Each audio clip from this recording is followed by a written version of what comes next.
Till next time, He-Man.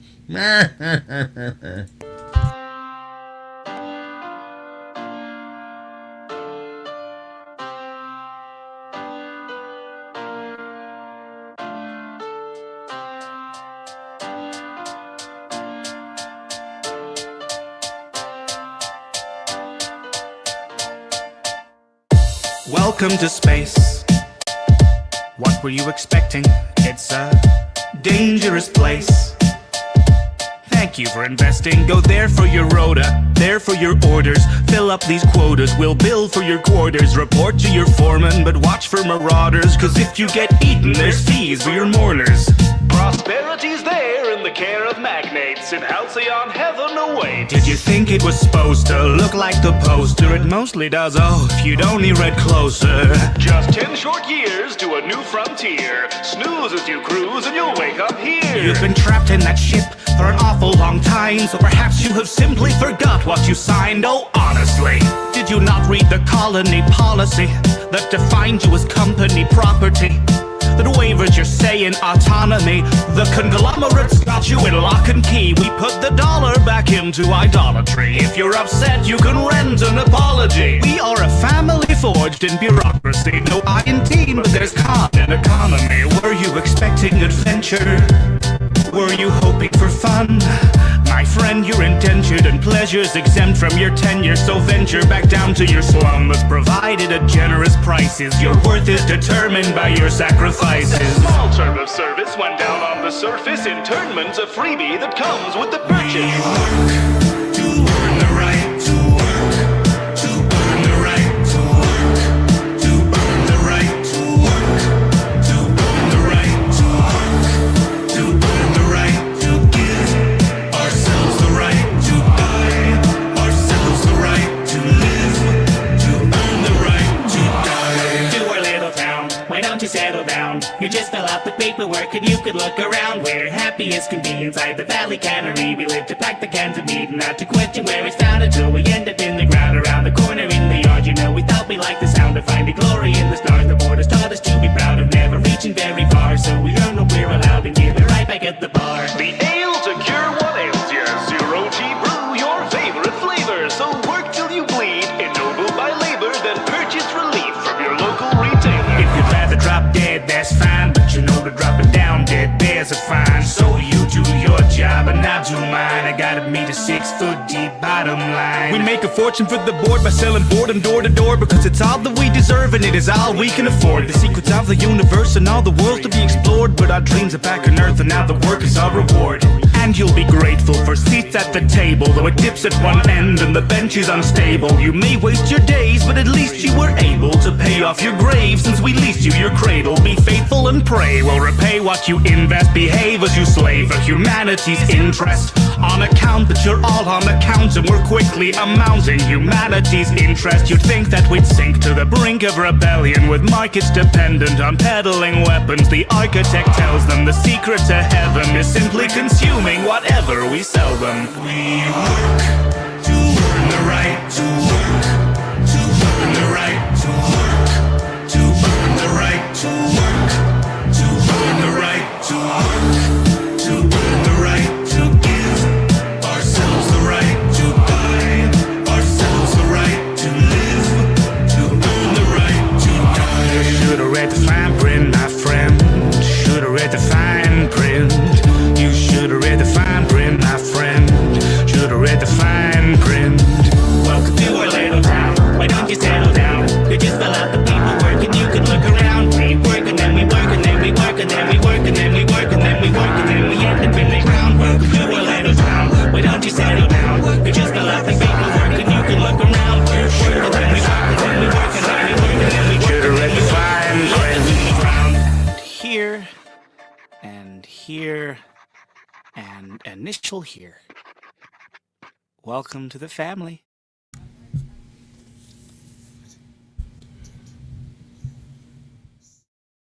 That might be my most diabolical video in history. Ladies and gentlemen, welcome to the world of Sasquatch, where everything is going to be as absolutely boring as I can make it. because I don't like surprises. Us autists, we kind of have an issue with it. But I was sitting around thinking, like with my little redneck brain with all the little wrinkles in it, and somebody asked me a question. What's up, Darlene? Welcome in. I'm gonna go through and say hey to chat in a minute, but I want to spit this out. Containers. Everybody talking about homesteading in containers. They're gonna get a bunch of containers and go do something cool with it. And it's gonna be the bestest thing ever, I swear to you. You ever been in one of them Connexes? And Georgia son, I swear to God, them things will cook a fucking turkey. It ain't no joke, man. And I'm not gonna say your name out loud, but thank you, sir, for the $2. I'm assuming that's a sir. I appreciate it. Hold up, let me get a ticker because I do got a goal, right? Let me fix the ticker. I'll change this one. You should have read the fine print.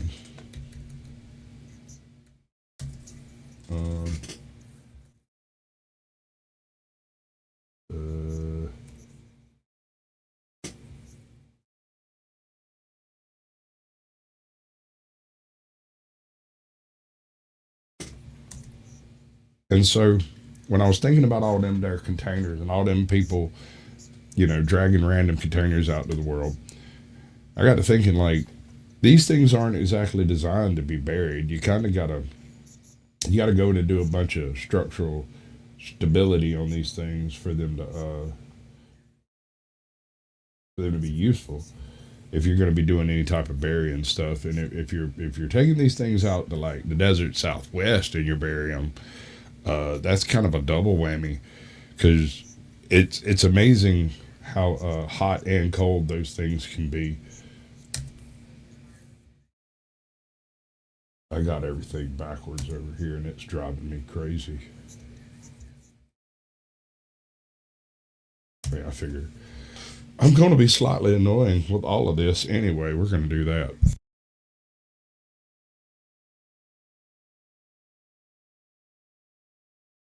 So I ran around on YouTube for a little while, and I did some searches on the whole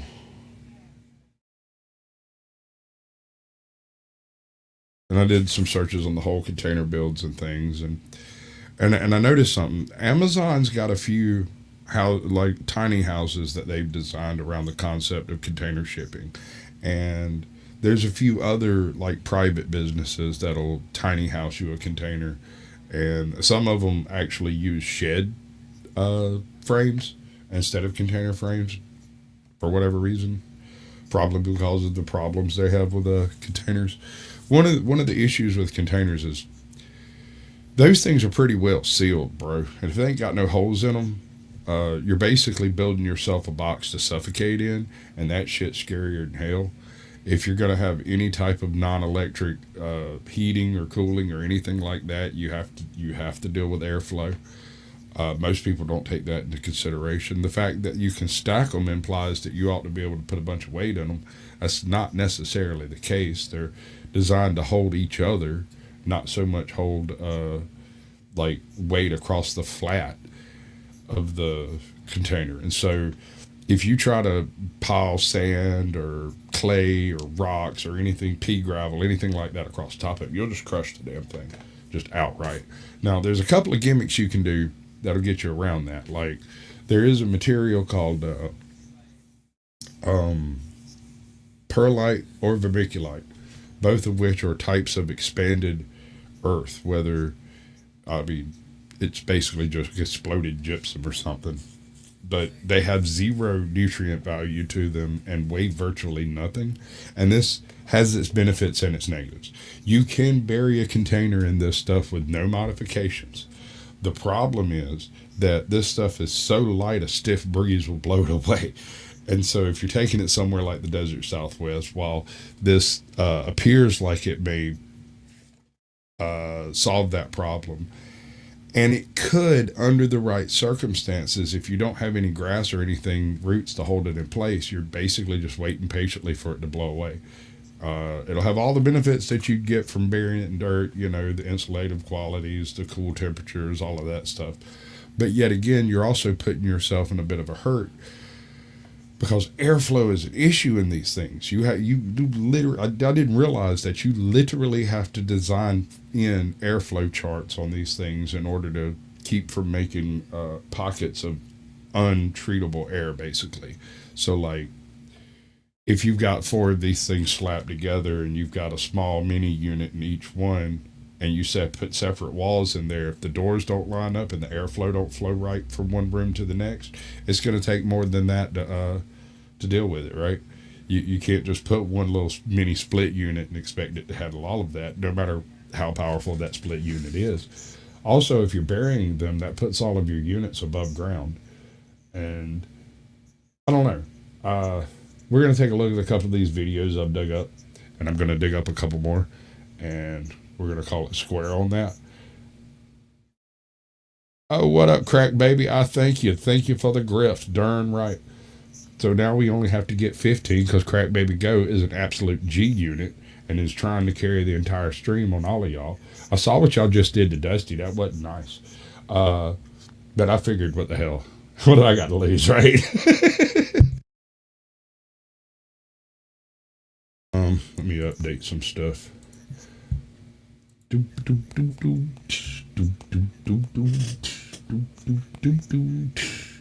Yeet, yeet. We'll do some of that. And that is a cool ass name, by the way. I really like your name, bro. I'm not gonna say that shit out loud, but that is I might name my kid that. Right? That's pretty pimp. I like it. All right, so what this is a guy has gotten one of those quote unquote $10,000 Amazon deliveries homes, and he's had it delivered, and they have apparently already set everything up, and he's doing like the little walkthrough thing like you would do if you was a real estate agent or whatever. And I thought it was kind of neat, and figure we'll take a look at it and see what's what. We'll give him a like while we're at it. Behind me is a 40-foot expandable container home. We're going to talk about the cost, the company that we got it from, how long it took to get it, what the setup process was like. Let's dive right into it. Okay, so starting off, this is a video walkthrough of our prefabricated tiny home. We opted for the 40-foot length. They come in 20 and 30 foot, but we went with a 40. So the company we ordered this from is called Heishi Integrated Housing Co.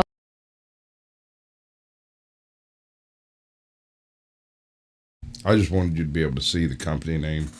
Because, I mean, these things kind of have their place, I think, in society, but you might not want, a whole bunch of them right behind your house, because I think these are more bed and breakfast type scenarios than they are actual living in it type things. Go and get you 50 acres outside of some city somewhere and then set you up a Airbnb network like a trailer park, but different people living there constantly. You don't have any actual permanent tenants type things. Especially if you could find property somewhere near like some sort of huge venue, say like a sports stadium or Red Rock or some crap like that. You could probably charge whatever the hell you wanted for it on certain nights, right?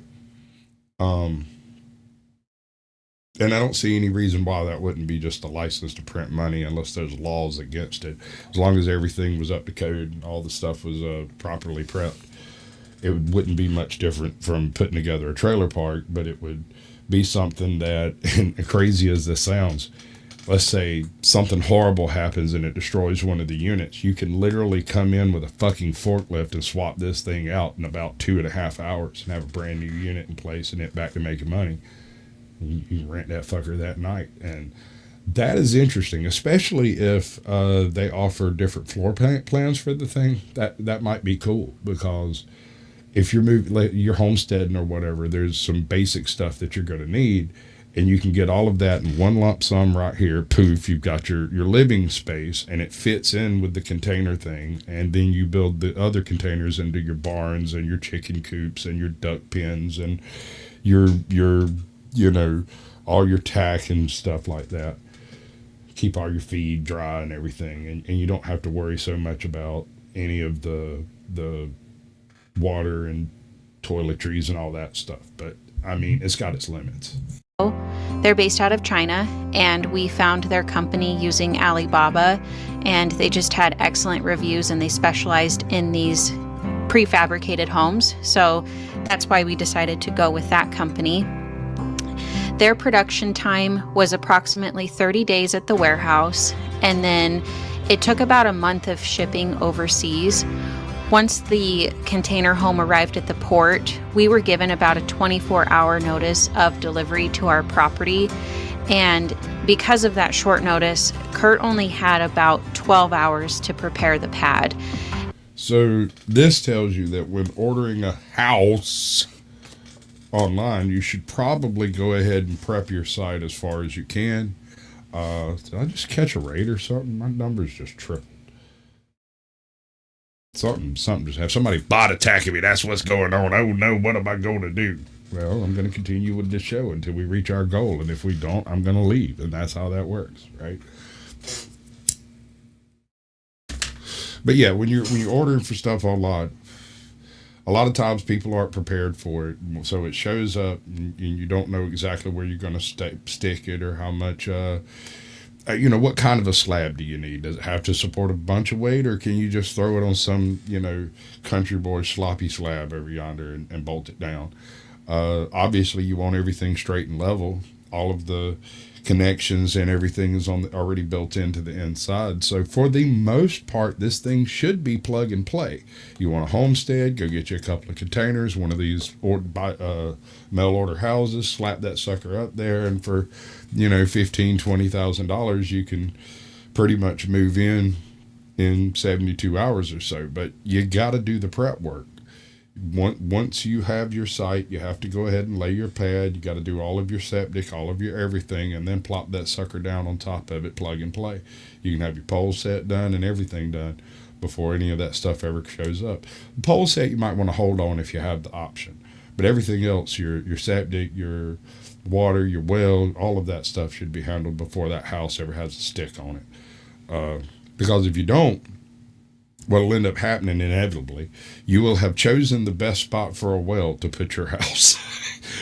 and you'll end up with problems, man. I've seen it happen at least 3 times. People drag in some shed or something they're going to use to camp out in the woods, and they, for whatever reason, choose the most level spot they can find, and that spot happens to be a 20-foot deep sand pit full of water, and then they have to move the thing because they need the water more than they need this spot.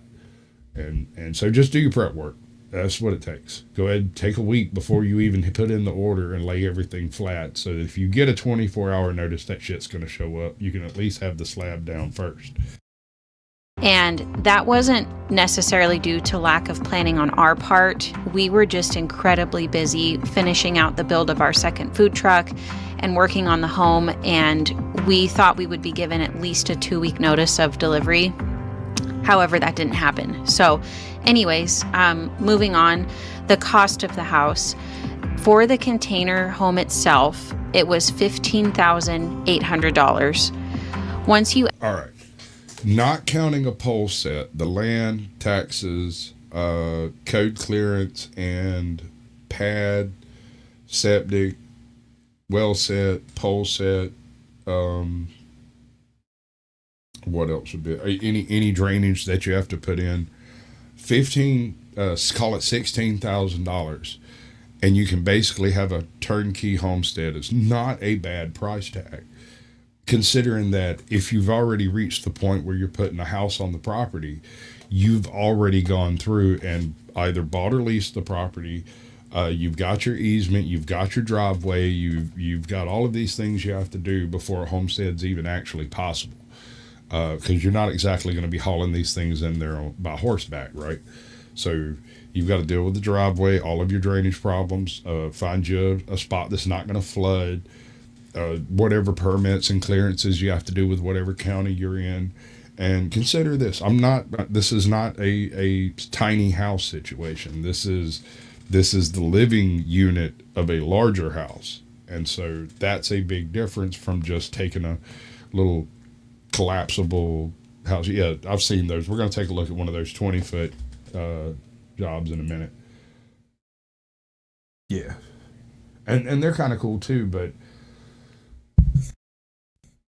basically the reason you would choose a 40 foot is because your 40 foot one comes in with like a front porch and a couple of little back porches that fold out on it and a couple of rooms that pop off both sides, and it fits inside the design of making a type of container build. And some things are easier to use as a container structure than other things. Building a house in one is possible, but it's a very uncomfortable house to move around in, and it doesn't feel right when you're in it, right? It feels like a trailer. And I don't mean like a trailer house. I mean, what's up, God's favorite aunt? Welcome in, bud. But like Darlene, thank you, doing that good work. I don't know Eternal. I don't know who you're talking about. But I mean, you've already spent say $100,000 getting the property, your pole set, your septic, your well, your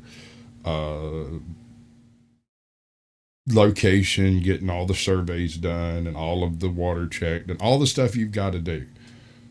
Right. If you're at that point, dropping $16,000 on a ready-made house, you could basically bolt down and click the switch and turn it on. That's pretty pimp. But you should also count into it that you never get proper service at the proper time. And so if you're trying to move into it ASAP, you might want to make a plan to be a week late on the power getting hooked up, which is a week late on everything running. Now, if you're doing the full off-grid thing, that's a whole other ball of wax, because you've got to have access to power to run a well pump. You've got to have access to power to do a bunch of different stuff. And so you have to go ahead and do your batteries, do your solar panels, figure out where all that's going to come from. Welcome in, Fletch. Good to see you, bud.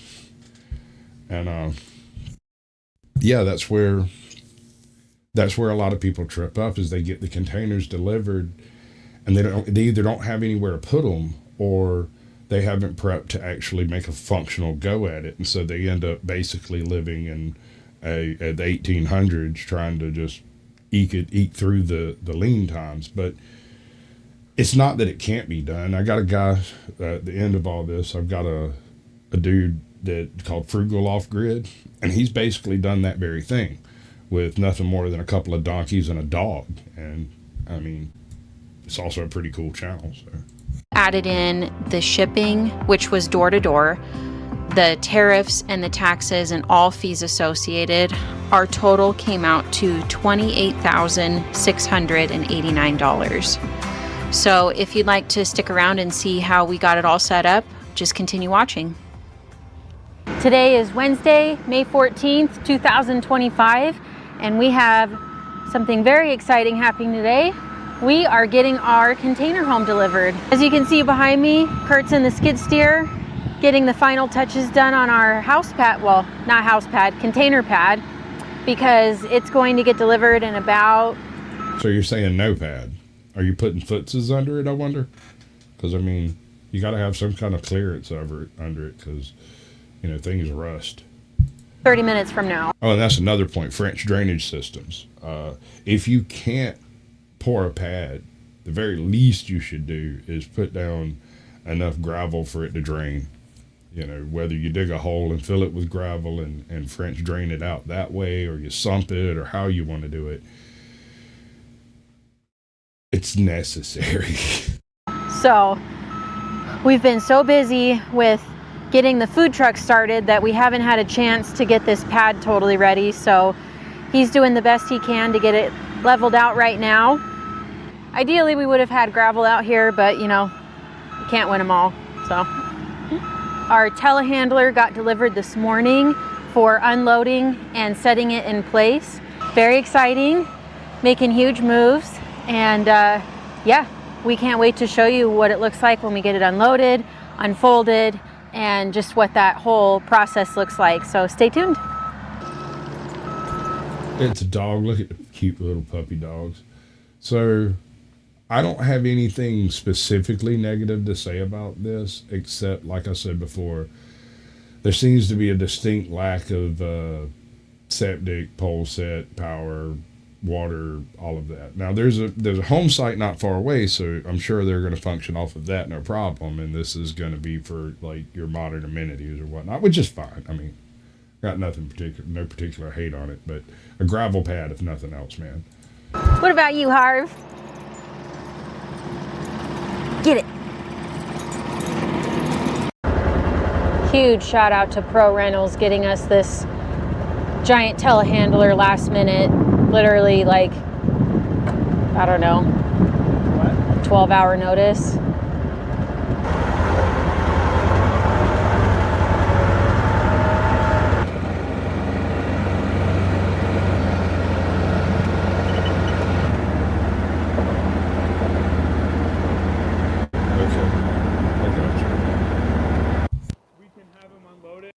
Cute animals.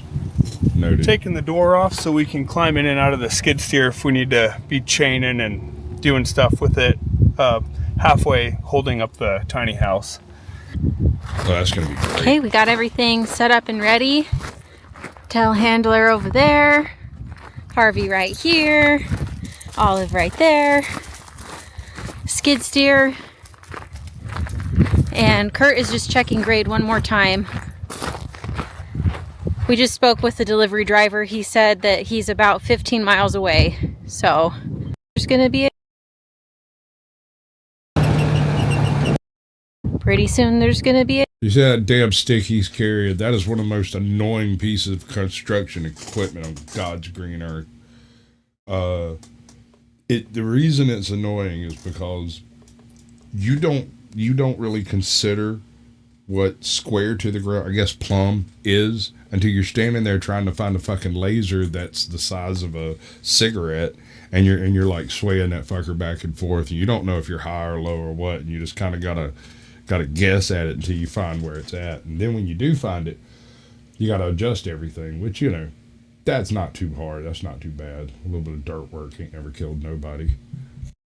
a tiny home here.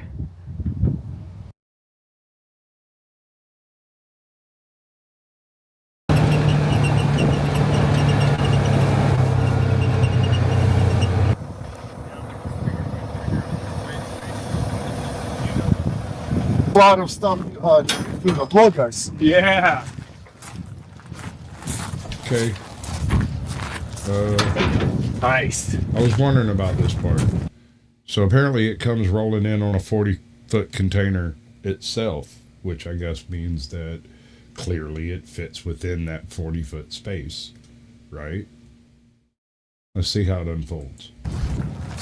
Yeah, sweet. Yeah, this. So we'll want to pull straight in and slide it out.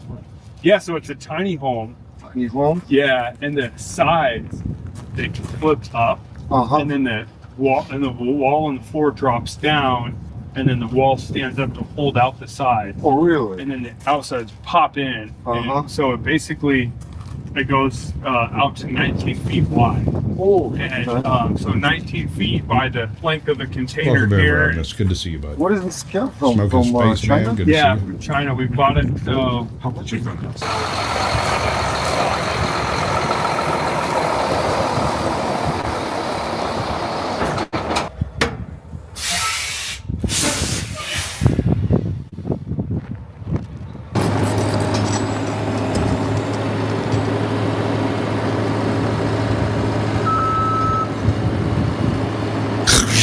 And just trash that fucker out. Right.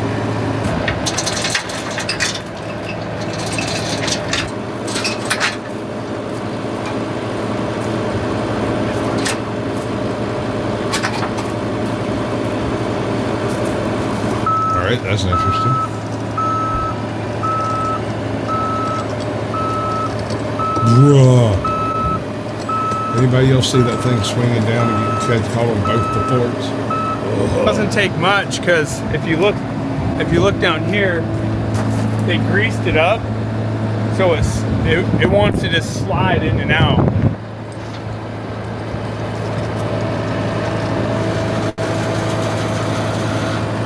Yeah, just try to go like this. Just go like that. I'm gonna try to keep it tight. Yeah.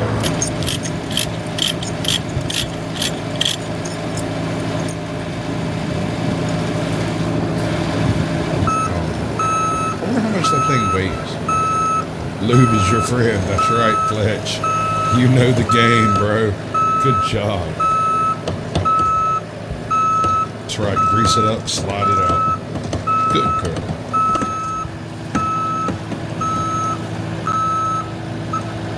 Okay, now what?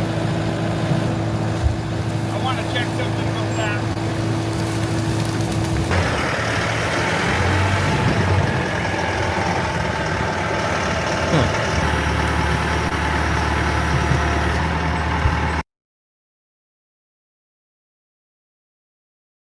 So we're gonna strap it, huh? Oh man, I'm on bated breath. Come on, you can't keep fucking teasing me like this. All right. Now the big.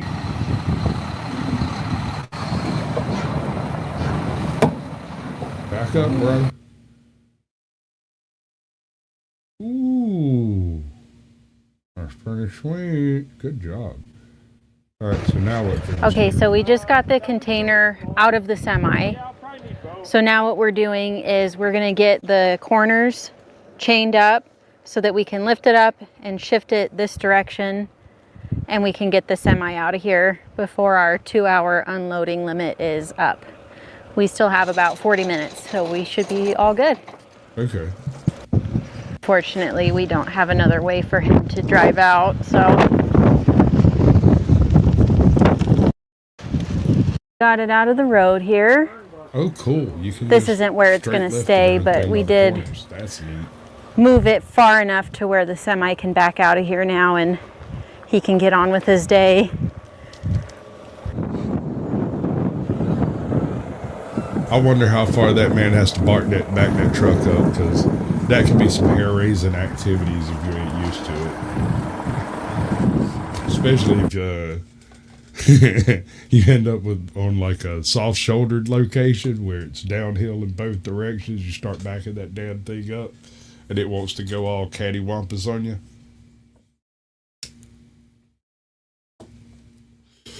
Yeah, but I'm not sure how heavy that trailer is, so he unloaded in the roadway because they knew the roadway was heavy enough to carry the truck and the trailer, and so you drop it in the roadway and then pick it up.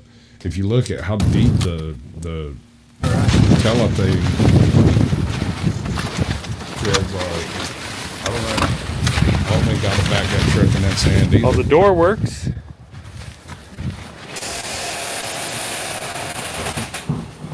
You can see the elevation change right up here is like 4 inches, and over there it's tight. This is good news. I can already tell that there's multiple outlets.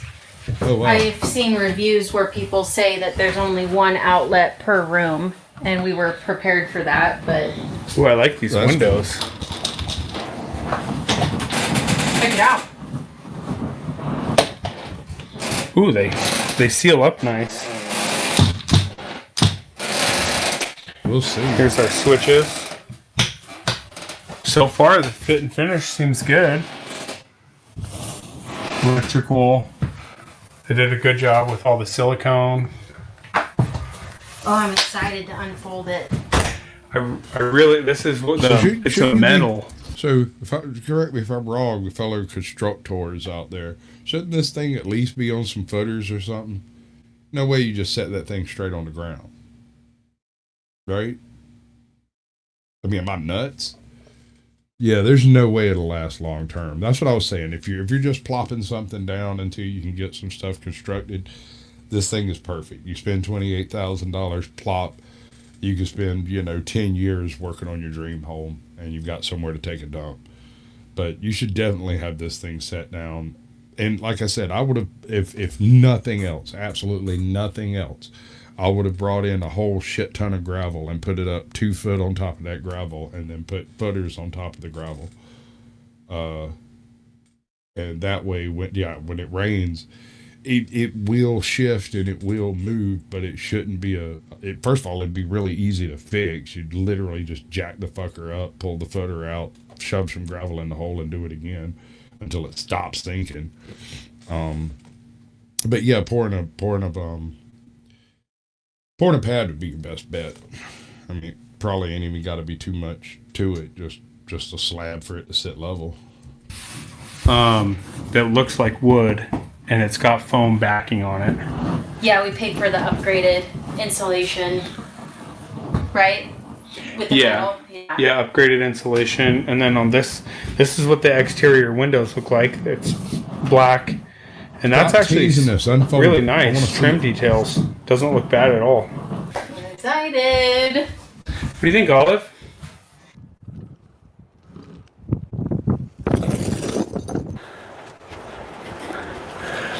All right, so we just Okay. kind of got this propped up. We got this one with the gas struts, which really helps. We were wondering if we should put any poly down on the ground.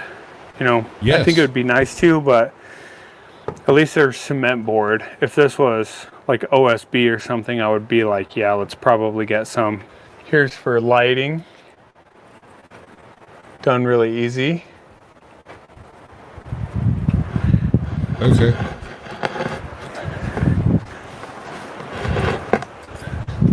Okay. So I guess the struts aren't there to hold it up.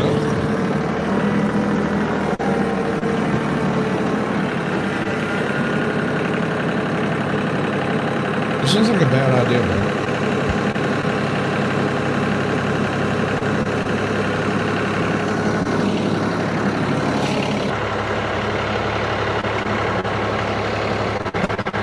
Right? I'd have had a 2 foot on at least gravel. I live in clay country, bro. We could set that thing on a waterproof impermeable red brick pad 18 feet thick if we wanted to, and I'd still put gravel on it.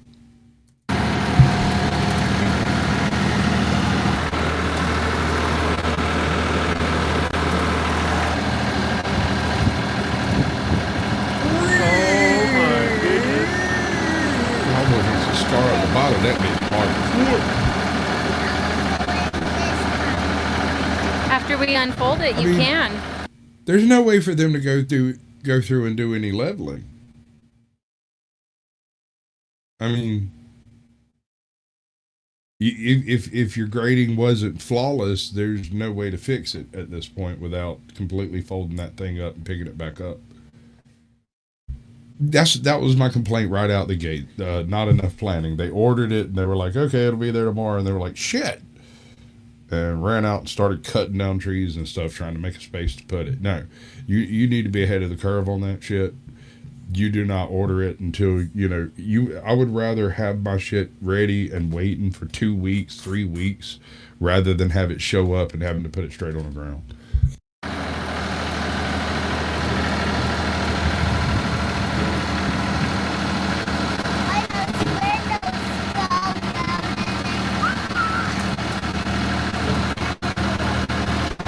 No.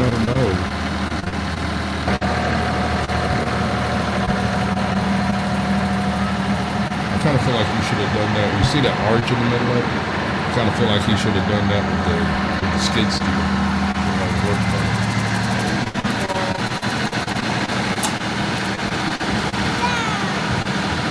How the walls pop up. So we're just analyzing, right? What are we thinking, chat? Is this a good thing, a bad thing? I mean, we've already had the conversation that we definitely want to put it down on pad of some kind of, obviously better prep work, that kind of stuff. But I mean, you just call up somebody and a house shows up. Isn't that cool? Is that cool? Is that a good thing? I don't know. I tell you, I got a whole drove of kids, and one day we're gonna have to put houses around them fuckers, and I'm not above calling up Amazon and being like, hey, stick a house over there. I ain't got no hate for it, but we do what we do, right? Now, how we want to try to get this wall lifted up. In all of the tutorial videos that we got sent from the manufacturer, they usually have like 10 or 15 guys along this side that all lift it up at the same time. And we want to figure out the best way we can lift it using our machines without damaging the side walls or the ceiling or anything like that. So we're just working on figuring that out right now. All right. So, chat, how you lift this wall without damaging it? Oh God, that is bad. Look, you see on the left side how that is bowed. The whole freaking structure is bowed. Ugh. Chinese company and product. Hey man, $20 and $20 is what it come down to. And if you're just trying to put a roof over somebody's head, immediately the ability to like order some shit from China, I don't know. As long as you pay your tariffs and everything, you're good. Right? All right, ready?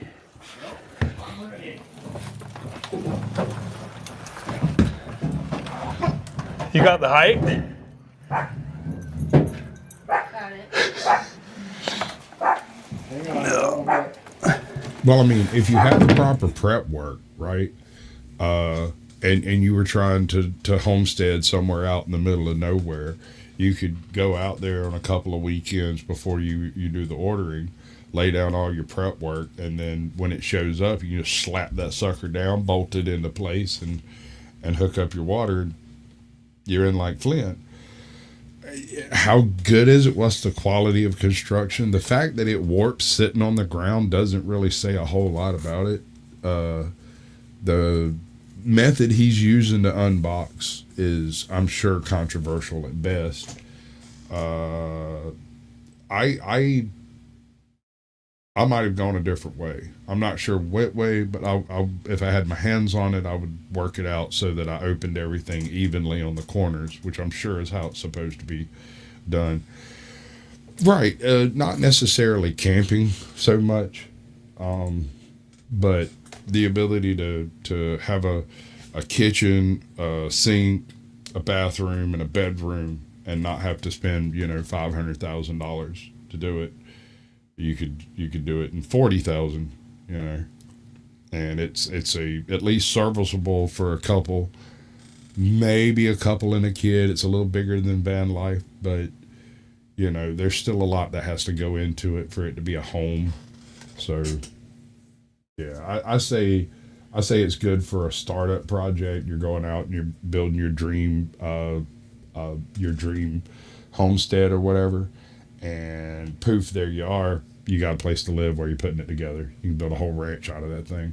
And later, when you get your shit together and you got your house built or whatever it is you're doing out there, this can be like the guest accommodations, and that works out long term too.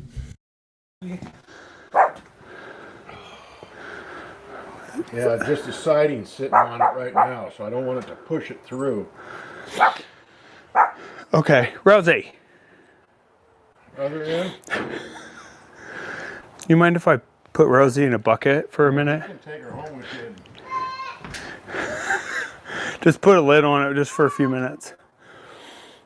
All right, that's a good question. The one reason I can see right off the top is the ability to lift that fucker with a single lull. That's something you can't do with a double wide or even a single wide for that matter. You can't just lift them straight up and set them down on something.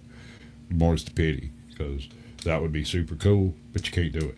So this can actually get into a few places you can't get a trailer home into. Although I have seen some absolute freaking magicians with those things that are able to put them in places you would not expect them to be able to go. And those guys are amazing. And never hate your truck driver. Just love him and give him a tip. Big glass of iced tea when he gets there. Okay, that should do it. Okay. Does that look all right? All right, so to get this wall up with the tractor, I think what we're gonna do is we're gonna use some 2x6s, and I'm gonna kind of screw them into a C shape, or like a U shape, with 3 2x6s, and we're gonna slide it on the end of the wall, hook our straps up to those 2x6s to pull it up, because there's no good place to hook up to it without damaging it or having it Welcome taco in, on Joko. us. Good to see you, bud. Ciao, Henry. Go stand by Mama. Thanks. Well, yeah, they can get a truck in, but truck trailers are a little more robust than trailer home floors. And I've seen a handful of situations where somebody ordered a trailer home, it got delivered, and the frame was twisted when it got down the old logging road it had to go down to get to where they were putting it. There's also the probability that these folks are doing this largely for the views on YouTube, right? Yeah, thank you, trucker. Absolutely. Without truckers, we're all screwed. There you go. Slide it on.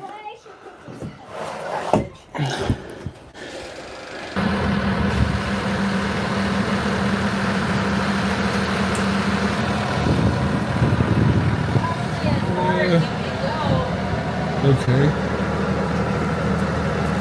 How you gonna get it up straight though? Oh, yeah. See, so you didn't use your manpower to start with. You should have. 1, 2, 3. 1, 2, 3. You need me to come over there, Shell? That was it. So because we only had a few hours to level this pad, it's probably only it's maybe half inch lower than the other side. And when you go to Yeah. swing this There's out, your problem. right here, it starts to hit just a little bit. So I'm just gonna pry down with this bar, and Shell's gonna swing that open, and it should give us. Oh, let me get this 2x4 out of here.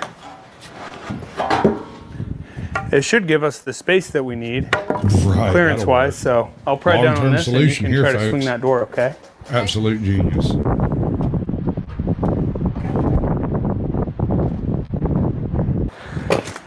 I couldn't tell if it's all the way It looks on the outside. it looks good, and there's spots to screw and suck it tight against those seals. Okay. Nice. Well, Same I hope thing you on this side. enjoyed This that side's because that's about an probably the inch last well. time that window's going to. I'm just gonna put my pry bar under there. Pry it up. Ready? Yep. No scrapage. Oh. I think we're okay. Okay. All right, push tight. 1, 2, 3. Okay, so we have And a this wall. will be the kitchen. That's so one Okay, of the so we easiest have walls I've ever seen. Half of it installed. popped out now. We'll have to do this later. We're running out of daylight, but Nice hardware. this side opens up too. But you can get an idea. This is a of it family all show, opened sir. up. You're This damn right. There's wall spots to screw and suck. right Damn here right. Is I still wouldn't gonna have bought it swing otherwise. swing out, and it'll be a big partition wall here. So basically from this spot moving forward will be the start of the great room. This whole area Kurt's walking in is the kitchen. So we'll have to install all the cabinets and the sink, and here is the bathroom, which we were just measuring. We're gonna get a new vanity for in here. This is a pretty small sink area, just not very much storage and no countertop space. So I've just found one we're gonna replace. But toilet, shower. We'll probably get to the rest of I this mean, it's on not terrible, Saturday right? after our concrete job, but this is where we're at so far. Like I said, for a plug and play job, I could live with it. Especially if, it was part of a bigger plan, everything was already prepped up like it's supposed to be, but This is the hot water heater. nope. If that tells you how small that is.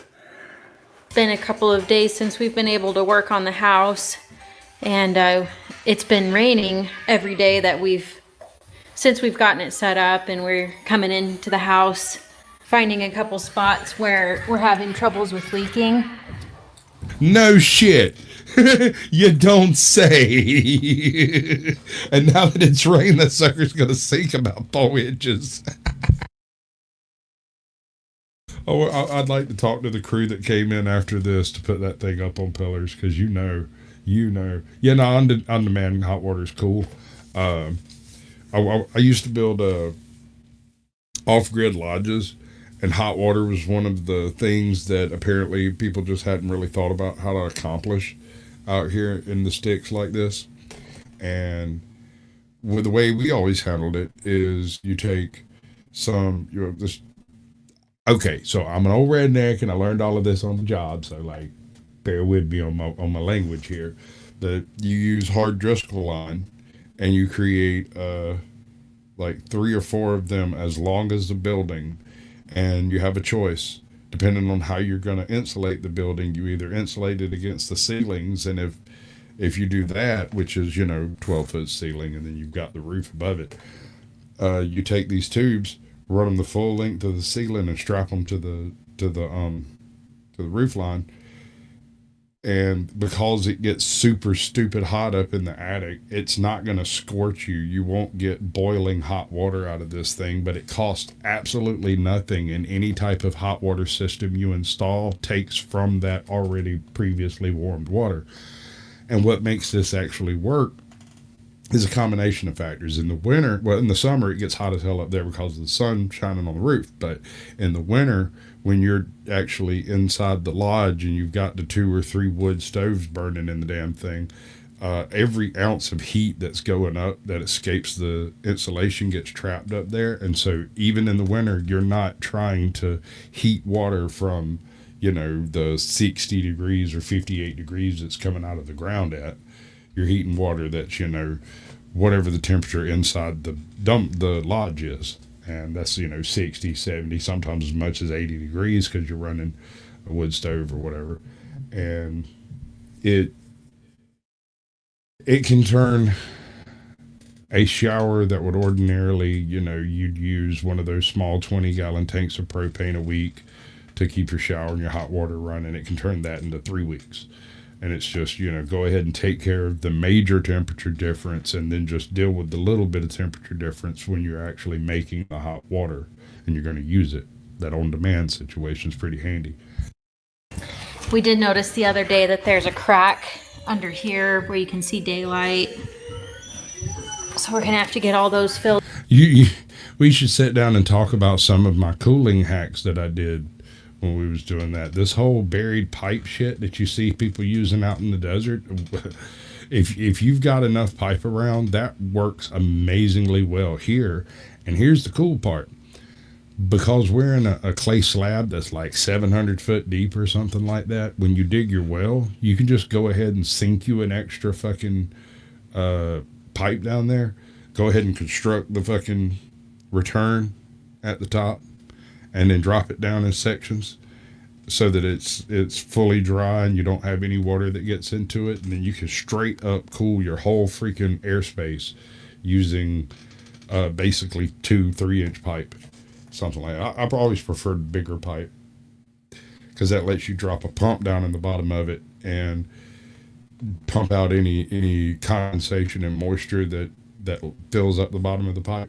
You just straight up just drop a pump in it. Your other option is on that, and I did do this one time, but I only did it once, and I didn't like the way it worked out. You take, they make these bags of like hydrogel, and you build a return and pack the return with hydrogel. And so your return is, 12 times bigger and more porous than your actual cooling pipe. So your cooling pipe's 3 inches, your return's 10, 12, 16 inches, something like that. And so the air has to go through it and no moisture ever gets in there in the first place. And in theory, if you ever have to change them out, you basically just go in and pull the hydrogel out, lay it out in a hot place, and it'll dry out. But in Georgia, that didn't really work out too super swift because there's really nowhere that's actually dry because we have like 90 some odd percent humidity 90% of the time. So like it would just basically slowly turn into mold food. Then down here where Kurt is, we've got a problem with water leaking down the wall. I don't know if you can see it running down. It can't be much, bro. Kind of pooling. And there is another factor here. If you would take this design and go through and hand build one in a shop somewhere, and use things like structure core walls and like 2-inch foam inserts and whatnot in between your studs and all that, you could probably do it for about 3 times the cost and it actually be a good build, right? You could do a hand build on it and make it a good build. The design seems to be solid. It's the execution that's a bit, you know. It's leaking where I put the strap around it when we unloaded it with the telehandler, where the strap was ripped the seam tape, which is why it's leaking. Anyways, we're going to work on some of the interiors. Or maybe it's leaking because you put it on, you know, sand and didn't actually level sand. You checked grade, you didn't level it. You just graded it, and that's not apparently good enough. So maybe a slab, and that won't be a problem. You hope OG watches this. Stuff, and then if the rain lets up, we'll work on getting this other half unfolded. Oh, there it goes. Whoa! Vandal, the sled hit the tractor. Gee, that's a lot of weight coming out of there. This guy, whoa! All right. So they've advanced their capabilities on this. They've got the Batwing up, and instead of just prying on the bottom with a couple of 2x4s, they've actually built a lip, and it looks like it might actually be screwed into place. So safer in general, but what are we doing here, I wonder? Folded. Oh, there it goes. Whoa! Vandal, the sled hit the tractor. Gee, that's a lot of weight coming out of there. This guy, whoa! Yeah, no, but he's talking about the fact that that tractor's supporting it on. You see how arched that thing is? That's what he was worried about. Because your whole wall just bent.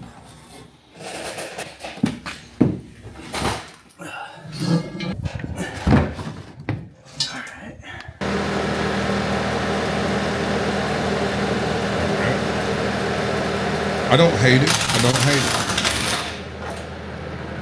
It's definitely hitting. I kind of tucked him into here, Just pulled this off. like this. The 3 of us are going to push the wall up higher. Kurt's just adjusting the 2x4s down there to be 2x4 down. out of the way. It might be enough though to let me get into it. it. So what's the point of the little arms that are over there? Why? I mean, do you remove those? No. Nah. Nice. There we go. Oh no. Ball.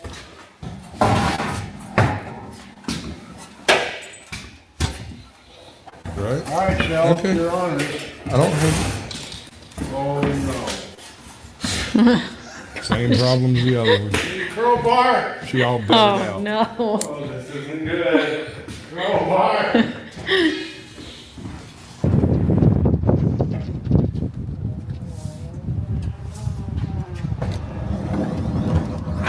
Oh, that's pretty cool. See it all in fast speed. Oh, cool. Cool, cool, cool. Ooh, I don't like that. I don't like that. Oh man, I used to make those doors, that sliding glass door over yonder, doors like that. And that is not a We're happy back out thing here that they today just to did. keep working on the house. Kurt's outside spreading some gravel so we can try to get better control over how much dirt is coming in and out, but that'll help keep it cleaner. what would But help with that? yeah, we've got all A these porch, kitchen maybe cabinets in some the middle of the stairs, floor you know, here that will need to get possibly installed. a We've little got bit of some lift off the dirt. trim to kind of close these gaps Just on the me, floor. Stace. We're going Welcome to work in, bud. on weather sealing NC Tire Hunter, good and to see you, bud. bolting and I'm let's see assuming what that's else. still Oh, all you. of the light fixtures need to be installed.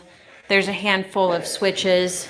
The light fixtures Am I seeing daylight through that wall? I do believe I am. need to be installed. There's a handful of switches that need to get installed.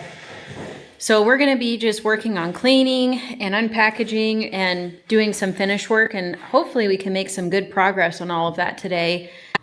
Oh, I forgot to mention that there's this plastic film on every square inch of this place. And I'm trying really hard to decide if this is a project I want to tackle or not. Ultimately, I'd like to have the plastic film off, but it doesn't peel easily. I tried to get this off last night, but it just starts to tear and it just Which doesn't come means off easily. you've got about 2 days of razor work to go around and get all that film off. And I hope you weren't planning on painting anything.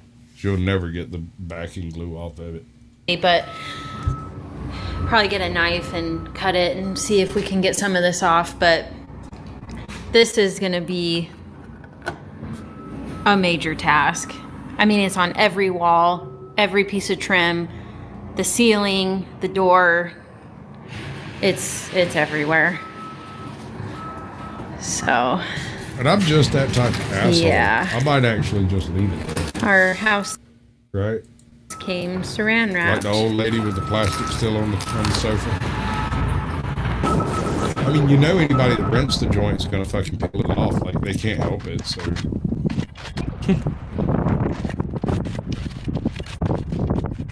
Yeah, there's the answer.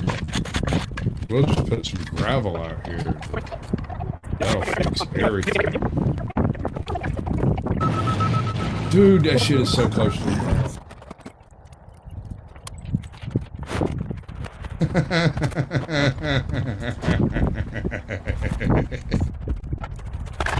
I'm fucking evil. Alright, I'm assuming y'all aren't wanting to open the panel.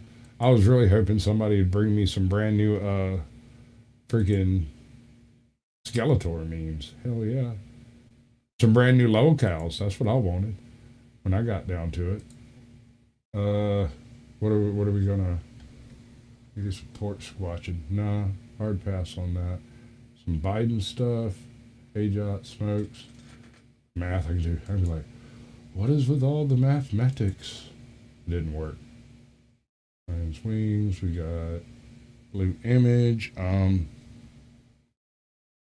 Actually, I like that tune. I'm gonna do that tune again. So this, I think, is 4 minutes and 15 seconds. If y'all can't cough up $20, my time's not free. It's not my fault. I'm learning directly from the master himself, and I lost my clip. So y'all are gonna have to wait until I find it again. This guy is Teflon. He is like who in the world could I say nearly 100 felony criminal charges have been leveled against the former president, and he is still like rallying and campaigning. I feel like he like eats his shit and it just like makes him tanner and younger and stronger. I feel like he eats it with like a golden spoon that's like emblazoned the Mar-a-Lago emblem, and he's just like, give me more charges. It's like amazing. You better not cut that and make that a video.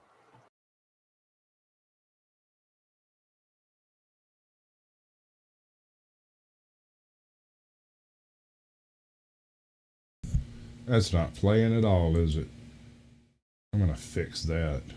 You should be a monster. You know, because everyone says, well, you should be harmless, virtuous. You shouldn't do anyone any harm. You should sheath your competitive instinct. You shouldn't try to win. It's like, no, wrong. You should be a monster, and then you should learn how to control it. A few moments later. What are the humans doing?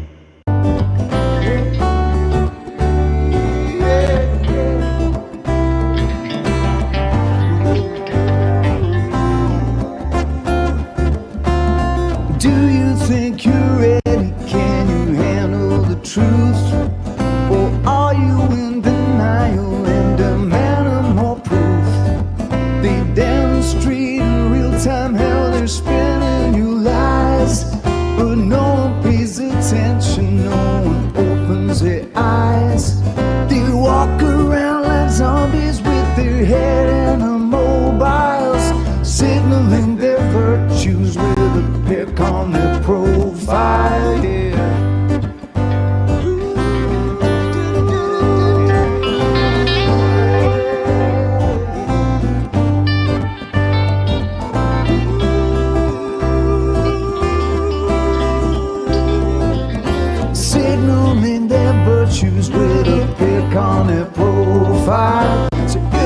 think you're ready?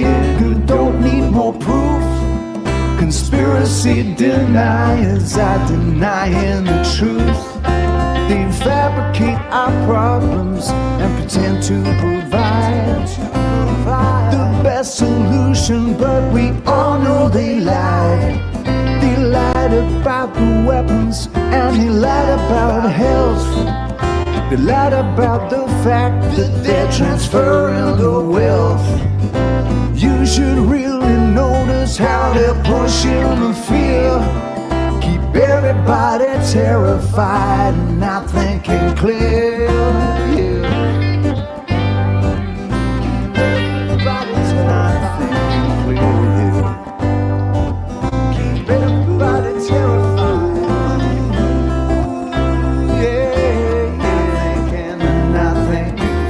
Everybody terrified and not thinking clear.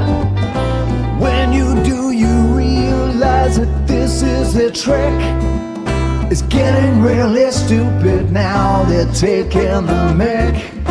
Said, do you think you're ready? Can you handle the truth? Or are you in denial and demanding more proof? They demonstrate in real time how they're spinning you lies, but no one pays attention, no one opens their eyes. They walk around like zombies with their head in the mobiles, signaling their virtues with a pic on their profile. Yeah, signaling their virtues on their profile. I have terminal brain cancer. You know what that's given me? Absolute clarity and nothing else.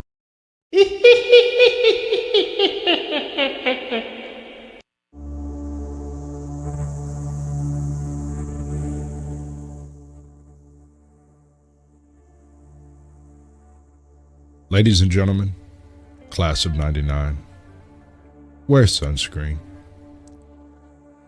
If I could offer you only one tip for the future, sunscreen would be it.